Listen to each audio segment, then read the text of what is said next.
Hello children, আজকে আমরা এখন আছি বাংলা ক্লাসে।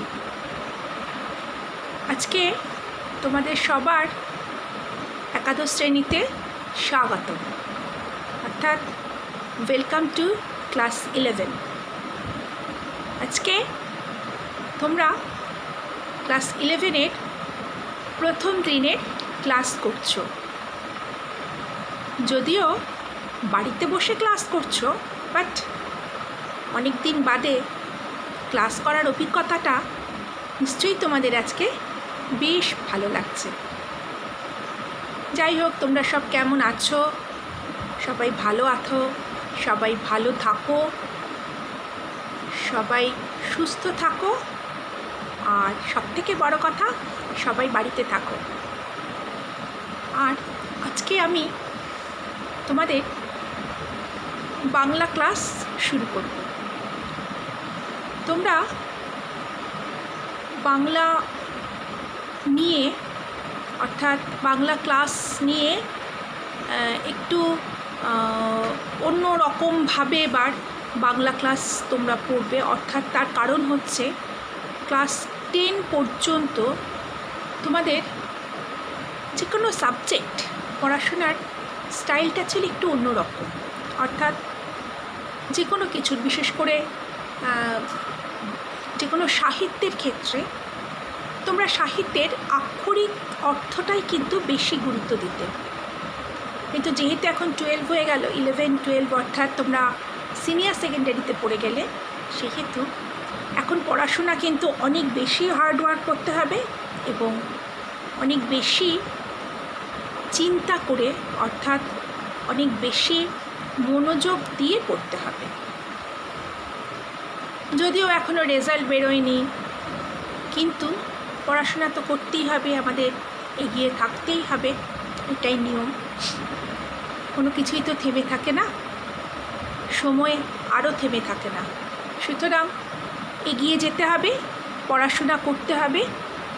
আজকে আমরা তাই আমাদের বাংলা ক্লাসে এসছি এবং বাংলা ক্লাস আজকে থেকেই শুরু হলো। তোমরা 11-এ বই নিশ্চয়ই মোটামুটিভাবে পেয়েছো, অর্থাৎ এনসিইআরটির বই, যেটা তোমাদের বাংলার মেইন বুক, যেটা নাম হচ্ছে সাহিত্য চর্চা। এবার যদি এই বইটি এখনও না পেয়ে থাকো, সেক্ষেত্রে আমি যখন পড়াবো তারপরে আমি প্রতিটা ক্লাসে গল্প বা কবিতা যেটা পড়াচ্ছি তার একটা ছবি দেব। তোমরা সেই ছবিটা ভালো করে দেখে নিয়ে পড়বে। এবার আসি দ্বিতীয় অধ্যায়ের কথা, অর্থাৎ দ্বিতীয় ধাপের কথা। তোমাদের এবারকার সিলেবাসে, অর্থাৎ 11-এর সিলেবাসে গল্প, কবিতা, নাটক, গ্রামার সবই আছে। প্রথমত হাফ ইয়ারলি অবধি আমরা যা সিলেবাস আছে, আমি সিলেবাসটা এই মুহূর্তে আজকে দেব না, বাট এর পরে তোমাদেরকে দিয়ে দেব।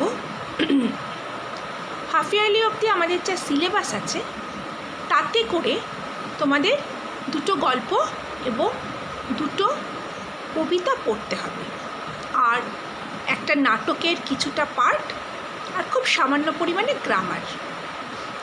তা আমরা গ্র্যাজুয়ালি একটার পর একটা করে যাব। এবার তোমাদের যে কবিতা এবং গল্প অথবা নাটক যা তোমরা 11-এ পড়বে, তার সম্পর্কে একটু স্বচ্ছ ধারণাটা থাকাটা খুব দরকার। এই জন্য প্রতিটা গল্প বা কবিতা যেটাই পড়াই না কেন, তার কবি পরিচিতি এবং মূল ভাব অবশ্যই আমি বলবো। আর আমার স্থির বিশ্বাস, খুব ভালো করে রিডিং করলে তোমরাও এটা অনেকটাই অনুধাবন করতে পারবে। এরপর আসি যে আমরা আমাদের যে হাফ ইয়ারলি পর্যন্ত 2টো গল্প এবং 2টো পদ্য পড়ব। এই 2টো পদ্য এবং গল্প হচ্ছে, গল্পটি একটা হচ্ছে তেরেনাপোতা আবিষ্কার, আরেকটা হচ্ছে ডাকাতের মা। আর যে 2টো পদ্য পড়ব তার মধ্যে একটা হচ্ছে নুন, জয় গোস্বামীর লেখা, আর আরেকটা হচ্ছে লালন ফকিরের লেখা বাড়ির পাশে আশ্বিনগর, এই 4টে আমরা পড়ব। আর একটা বিখ্যাত নাটক গুরু অচলায়তন, যার একটা ছোট পার্ট আমরা পড়ব। অর্থাৎ কাব্যসাহিত্য থেকে শুরু করে নাটক এবং সর্বোপরি আধুনিক গল্প এবং মধ্যযুগীয় লেখকের লেখা কবিতা সব কিছুই কিন্তু তোমাদের এবারকার সিলেবাসে রয়েছে, আর রয়েছে গ্রামার। তা আমি আজকে ক্লাস শুরু করার আগে একটু ইন্ট্রোডাকশান করতে চাই। তোমরা যেহেতু বাংলা ক্লাস করছো এবং বাংলা একটি ভাষা, তাই জন্য বা সেই কারণেই আমি আজকে বাংলা ভাষা সম্পর্কে তোমাদের সামান্য কিছু প্রসঙ্গ অবতারণা করার পর আমি কিন্তু তোমাদের ডাইরেক্ট সিলেবাসে ঢুকে যাব। এখন তোমাদের মনে হতেই পারে যে মিস তুমি বাংলা পড়াতে এসে এইসব বাংলা ভাষা সম্পর্কে কেন বলছো? এটা তো অপ্রাসঙ্গিক।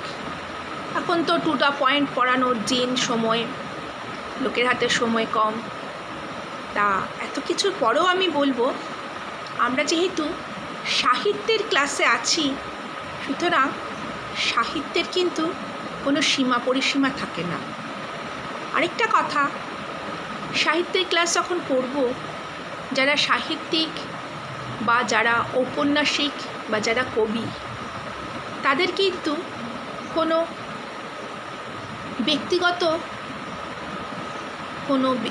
ব্যক্তিগত বন্ধনেও আবদ্ধ করা যায় না। এছাড়াও কোনো সময়ের বেড়াজালেও আটকানো যায় না। অর্থাৎ সাহিত্য সর্বকালীন। শুধু তাই নয়, আমরা আমাদের পাঠ্যসূচিতে এবং ইদানিং এই যাবৎকাল পর্যন্ত, ধরো পাঠ্যসূচি বলো, গল্পের বই বলো, যাই বলো, যত রকমের পাঠ পড়েছি, গল্প, উপন্যাস, বাংলাতে বলো, ইংলিশে বলো, যাই পড়ি না কেন, সেখানে কিন্তু আমরা শুধু যে গল্প বা উপন্যাস বা কবিতাটির বিষয় কেন্দ্রিকতা, অর্থাৎ কি বিষয়ের ব্যাপারটাই যে মূল, সেটা কিন্তু নয়। প্রকৃত সাহিত্য তখনই সম্পূর্ণ হয় যখন সেই সাহিত্যের মাধ্যমে আমরা সেই সময়কার, অর্থাৎ তদানীন্তন সময়কার, যেই সময়ে সাহিত্যটি লেখা, তদানীন্তন সময়কার সামাজিক অবস্থা, অর্থনৈতিক অবস্থা, রাজনৈতিক অবস্থা, সামাজিক প্রেক্ষাপট এবং সর্বোপরি মানুষের মানসিক টানাপোড়েন বা দ্বন্দ্ব, সব কিছু মিলে মিশে কিন্তু একটা সম্পূর্ণ উপন্যাস তৈরি হয়। সুতরাং সাহিত্য হচ্ছে মিরর অফ দ্য সোসাইটি, কোনো একটা সোসাইটির আয়না। অর্থাৎ সেখানে সেই সময়কার সব কিছুই আমরা পাই। সেই হিসেবে সাহিত্যর ক্লাস আমরা যখন সাহিত্য পড়ব, এমনভাবে পড়ব যাতে যেই সময়কার সাহিত্য পড়ছি বা যেই লেখক বা যেই কবির লেখা আমরা গল্প কিংবা কবিতা বা উপন্যাস পড়ছি, আমাদের চোখের সামনে যেন সেটা জীবন্ত হয়ে ওঠে। এবং সর্বোপরি কথা, যেন এই দৃশ্যমান জগতের মধ্যেই আমরা খুঁজে পাই লেখকের প্রকৃত রচনা শৈলী। তা গৌরচন্দ্রিকা করার পর এবার আমরা আসল জায়গায় আসি। সাহিত্যের ক্লাস অবশ্যই সিলেবাস ওয়াইজ শুরু করব। আজকে আমার ইচ্ছেও আছে একটা নতুন গল্প কি কবিতা দিয়ে আজকে তোমাদের প্রথম ক্লাসটা আমি শুরু করব। তার আগে আমরা যেহেতু একাদশ শ্রেণীতে ভর্তি হয়েছ, যেহেতু বিভিন্ন লোকের সাহিত্য পড়বে, সাহিত্য সম্পর্কে একটা নতুন চিন্তাধারা তৈরি হবে, সেই হেতু চলো আগে আমরা একটু বাংলা ভাষা সম্পর্কে জেনে নিই।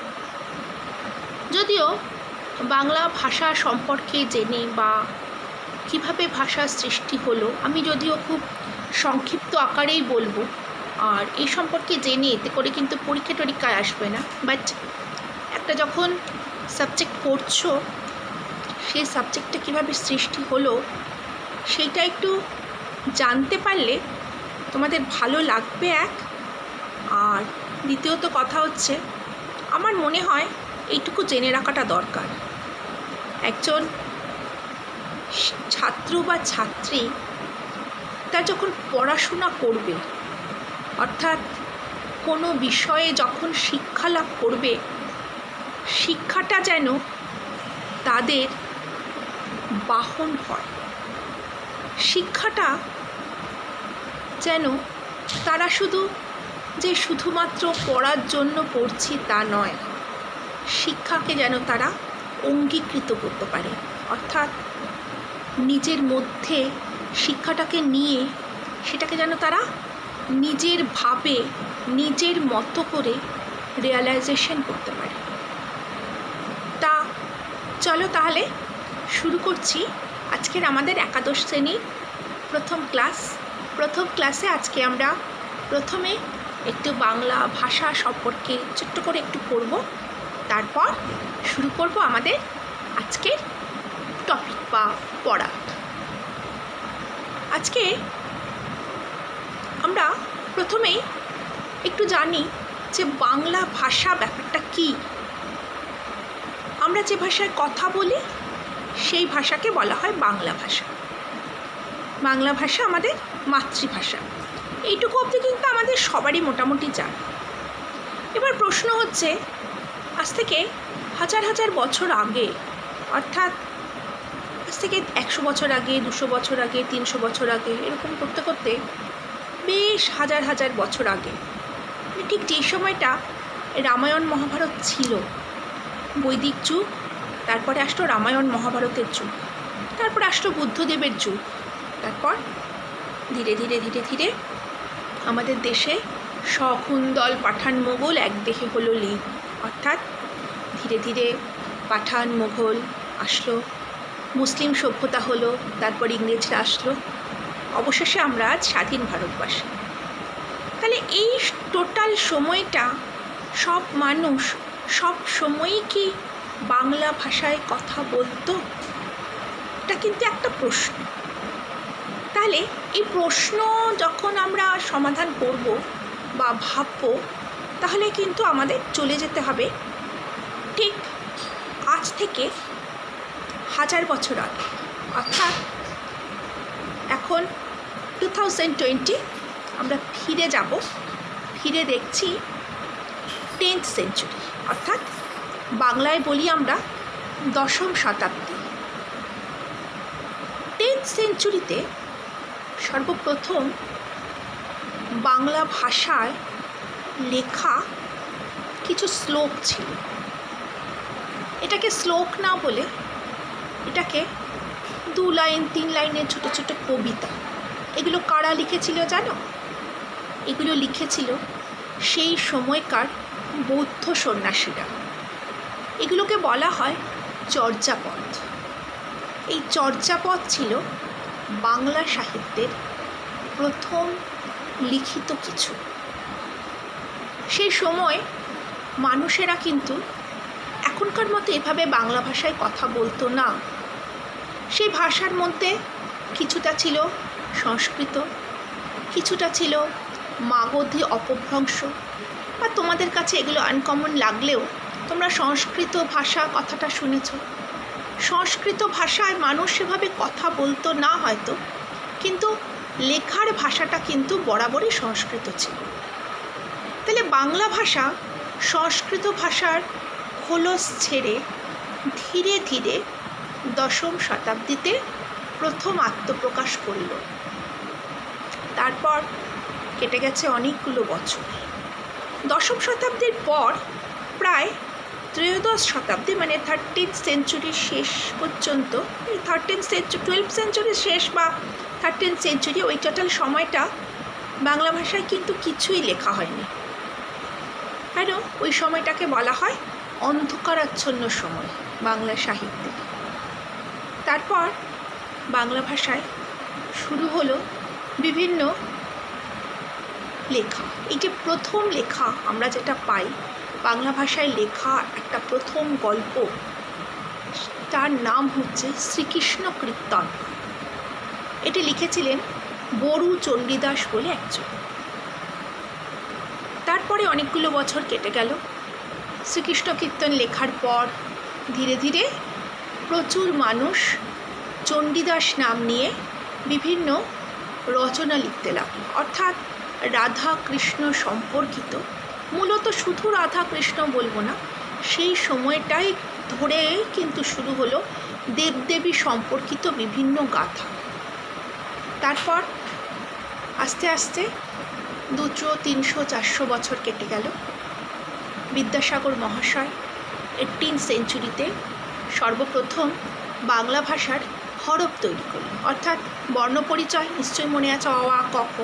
তার আগে পর্যন্ত কিন্তু লেখাটা পুরোপুরি বাংলা ভাষায় হলেও তখনকার ভাষাটা কিন্তু একটু অন্যরকম ছিল, যেই কারণে আমরা আগেকার যখন লেখাগুলো পড়ি সব কিছু আমাদের বোধগম্য হয় না, বিভিন্ন ভাষার সংমিশ্রণ ছিল। ঈশ্বরচন্দ্র বিদ্যাসাগর সর্বপ্রথম বাংলা ভাষাকে সংস্কৃত ভাষার খোলস থেকে একেবারে মুক্ত করে একদম আলাদা ভাষা হিসেবে স্বীকৃত দিল। তারপর অনেকগুলো বছর কেটে গেল। ধীরে ধীরে বাংলা ভাষায় আসলো একটা তুমুল নবজাগরণ বা রেনেসা। একে একে ঋষি বঙ্কিমচন্দ্র, মাইকেল মধুসূদন দত্ত থেকে শুরু করে রবীন্দ্রনাথ ঠাকুর, রঙ্গলাল বসু, তারপর তোমার মোহিতলাল মজুমদার, কাজী নজরুল ইসলাম, তারপর এরকম বিভিন্ন রথী মহারথীরা আসলো এবং অবশেষে আসলো আধুনিক সাহিত্য। সুতরাং এই যে টোটাল বাংলা সাহিত্যকে আমরা 3টে ভাগে ভাগ করি: প্রাচীন সাহিত্য, মধ্যযুগের সাহিত্য এবং আধুনিক যুগের সাহিত্য। প্রাচীন সাহিত্যের মধ্যে চলে গেল সেই চর্যাপদ, বৌদ্ধ কবিরা লিখেছিল। এবার প্রশ্ন হচ্ছে, এই যে 10th সেঞ্চুরিতে এসব লিখেছে, ঠিক আছে, এসব পেলো কোথা থেকে? তখন তো কেউ ছিল না।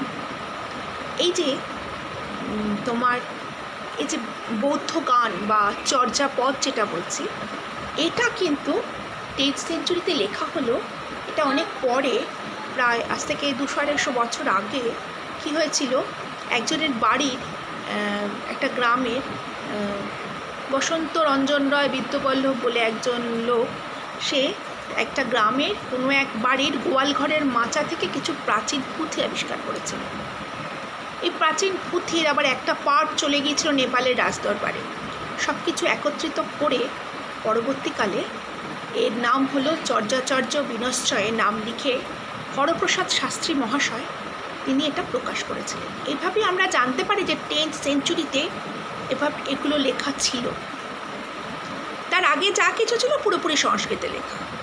তাহলে বাংলা ভাষা সম্পর্কে আমরা এইটুকু জানলাম যে প্রাচীন যুগ ছিল, তারপরে মধ্যযুগে একাধারে যেরকম বিভিন্ন ধর্ম নিয়ে লেখা হয়েছে, অর্থাৎ বৈষ্ণব ধর্ম, শাক্ত ধর্ম, শৈব ধর্ম, মনসা মঙ্গল কাব্য, বিভিন্ন মঙ্গল কাব্য লেখা হয়েছে, চণ্ডী মঙ্গল, ধর্ম মঙ্গল, অর্থাৎ সব কিছুই কিন্তু লেখা হয়েছে ধর্ম ওরিয়েন্টেড। তারপরে ধীরে ধীরে যখন আধুনিক যুগ আসলো, তখন আধুনিকতার সংস্পর্শে এসে, নবজাগরণের সংস্পর্শে এসে মানুষ কিন্তু নতুন নতুন লেখক, সাহিত্যিক এরা সৃষ্টি হলেন এবং এরা কিন্তু তাদের অসাধারণ সব সৃষ্টিকৃতি রেখে গেলেন। শুরু হলো মানবিকতার যুগ, খেটে খাওয়া মানুষদের নিয়ে লেখা। শুধু তাই নয়, মানুষের জীবনের বিভিন্ন জটিল থেকে জটিলতম দিক নিয়ে লেখা। দেবদেবীর বাইরেও মানব জীবনের যে একটা বিরাট বড় স্পেস আছে, সব কিছু মিলিয়েই লেখা। শুরু হলো আধুনিক সাহিত্য এবং আধুনিক সাহিত্যেরও আমরা রবীন্দ্র উত্তর যুগ, অর্থাৎ রবীন্দ্রনাথের পরে আমরা বেশ কিছু আধুনিক সাহিত্যিক পাই। সুনীল গঙ্গোপাধ্যায়, প্রেমেন্দ্র মিত্র, পূর্ণেন্দু থেকে শুরু করে ওদিকে জীবনানন্দ দাশ, জয় গোস্বামী, সুবোধ সরকার, মল্লিকা সেনগুপ্ত, এরকম প্রচুর কবি প্রচুর সাহিত্যিক, ধীরে ধীরে আধুনিক সাহিত্য আসলো আমাদের বাংলা ভাষায়। যত দিন যাচ্ছে বাংলা ভাষা আরও বেশি সমৃদ্ধ হচ্ছে এবং এর ফলেই বাংলা ভাষা বিশ্বের দরবারে শ্রেষ্ঠত্ব আসন আমরা চাই একদিন যেন নেয়। তাই কবির কথায় আমরা বলতে পারি, অথপ্রসাদের কথায়, যে মোদের গরব মোদের আশা আমরি বাংলা ভাষা। আজ এই বাংলা ভাষাকে প্রণাম জানিয়ে শুরু করব আমাদের প্রথম একাদশ শ্রেণীর ক্লাস। আজকে তো আর সময় নেই, তবে আমরা পড়ব প্রথমে একটা কবিতা। কবিতাটির নাম হচ্ছে বাড়ির পাশে আরশিনগর। কালকে আমি তোমাদের এই কবিতাটা পড়াবো। আজকে এইটুকু থাকলো। যদি কারো বই থাকে পারলে কবিতাটা একটু রিডিং করে নেবে।